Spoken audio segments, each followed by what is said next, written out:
इतिहास की दूसरी किताब अध्याय 36। यहूदा में यहोआज का राज्य।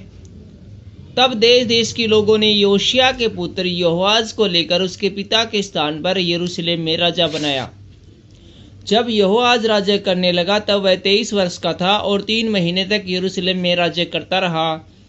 तब मिस्र के राजा ने उसको यरूशलेम में राजगद्दी से उतार दिया और देश पर 100 किक्कार चांदी और किक्कार भर सोना जुर्माने में दंड लगाया। तब मिस्र के राजा ने उसके भाई एलियाकीम को यहूदा और यरूशलेम का राजा बनाया और उसका नाम बदलकर योयाकीम रखा, परंतु नको उसके भाई यहोयाज को मिस्र में ले गया। यहूदा में योयाकीम का राजा।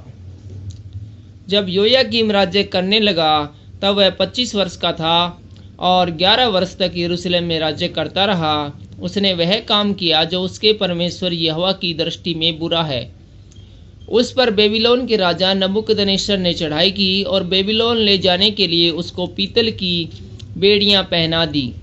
फिर नबूकदनेस्सर ने यहोवा के भवन के कुछ पात्र बेबीलोन ले जाकर अपने मंदिर में जो बेबीलोन में था रख दिए। योयाकीम के और काम और उसने जो जो घिनौने काम किए और उसमें जो जो बुराइयां पाई गई वह इजराइल और यहूदा के राजाओं के इतिहास की पुस्तक में लिखी है।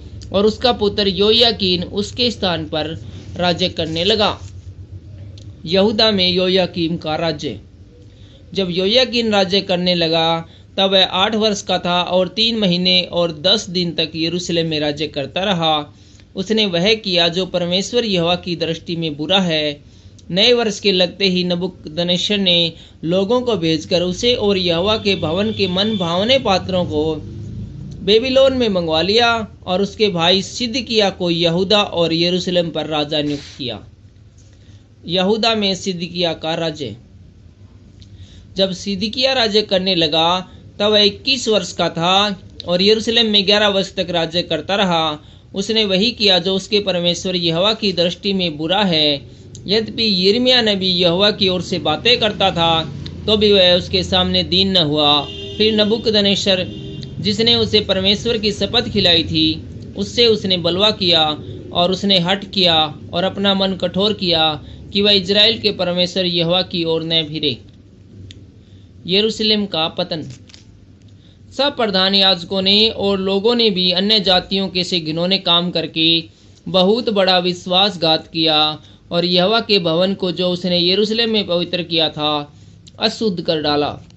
उनके पूर्वजों के परमेश्वर यहोवा ने बड़ा यत्न करके अपने दूतों से उनके पास कहला भेजा, क्योंकि वह अपनी प्रजा और अपने धाम पर तरस खाता था।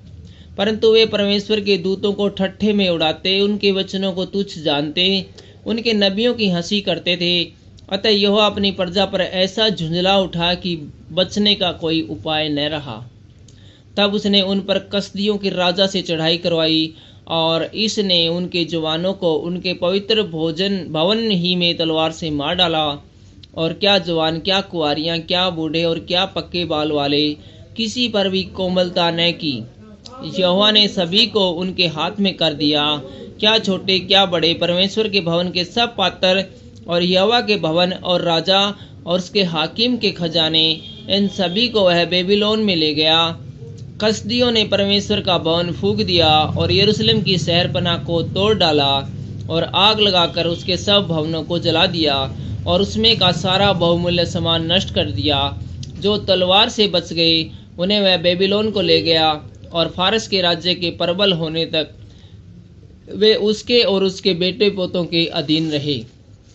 यह सब इसलिए हुआ कि यहोवा का जो वचन यिर्मयाह के मुंह से निकला था वह पूरा हो कि देश अपने विश्राम कालों में सुख भोगता रहे।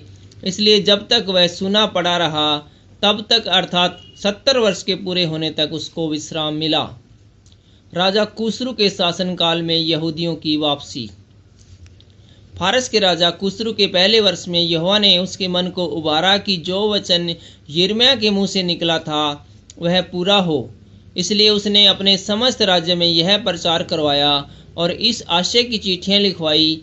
फारस का राजा कुस्रू कहता है, सर्व के परमेश्वर यहोवा ने पृथ्वी भर का राज्य मुझे दिया है और उसने मुझे आज्ञा दी कि यरूशलेम में जो यहूदा में है उसमें एक भवन बनवा इसलिए हे उसकी प्रजा के सब लोगों, तुम में से जो कोई चाहे उसका परमेश्वर यहोवा उसके साथ रहे, वह वहाँ रवाना हो जाए। Thank you.